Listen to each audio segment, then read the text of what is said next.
ದರ್ಶನ್ ಪುಟ್ಟಣ್ಣಯ್ಯ ಅವರು ಈ ಒಂದು ವಿಷಯದ ಬಗ್ಗೆ ಗ್ರಾಮೀಣ ಪ್ರದೇಶದ ರೈತರಿಗೆ ತೊಂದರೆ ಆಗ್ತಾ ಇರೋದಂತ ಅವರು ಅವರು ಗಮನ ಸೆಳೆದಿದ್ದಾರೆ.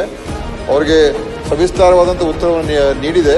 ಬಹುಶಃ ಅದಕ್ಕೆ ತೃಪ್ತಿಯಾಗಿದೆ ಅಂತ ಅನ್ಕೊಂಡಿದ್ದೀನಿ. ಅಲ್ಲಿ ನಾನು ಪ್ರಶ್ನೆ ಕೇಳಿದ್ದು ಬೇರೆ, ಉತ್ತರ ಬಂದಿರೋಂಥದ್ದೇ ಬೇರೆ. ಯಾವುದೇ ಅನಧಿಕೃತ ವಿದ್ಯುತ್ ಬಳಕೆಯಾಗದಂತೆ ಕಟ್ಟುನಿಟ್ಟಿನ ಕ್ರಮ ವಹಿಸಲು ಸೂಚಿಸಿದೆ. ಈ ತರ ಆದೇಶ ಕೊಟ್ಟಾದ್ಮೇಲೆ ಈ ಕಳೆದ ಸೋಮವಾರ 3-4 ದಿನದಿಂದ ಯಾರೇ ಅಕ್ರಮವಾಗಿ ಪಂಪ್ ಸೆಟ್ಗಳನ್ನ ಕನೆಕ್ಷನ್ ತಗೊಂಡು ಟ್ರಾನ್ಸ್ಫಾರ್ಮರ್ ಅದನ್ನೆಲ್ಲ ಕಿತ್ತಾಕ್ಬೇಕು ಅಂತ ಆರ್ಡರ್ ಕೊಟ್ಟಿದ್ದಾರೆ ಸಭಾಧ್ಯಕ್ಷರು.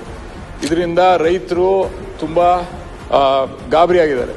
ಅವರಿಗೆ ಮೊದಲನೇದಾಗಿ ನಾನು ಕೇಳ್ಕೊಳ್ಳೋದೇನೆಂದ್ರೆ, ನಾನು ಈ ಆರ್ಡರ್ನ ಕ್ಯಾನ್ಸಲ್ ಮಾಡಬೇಕು.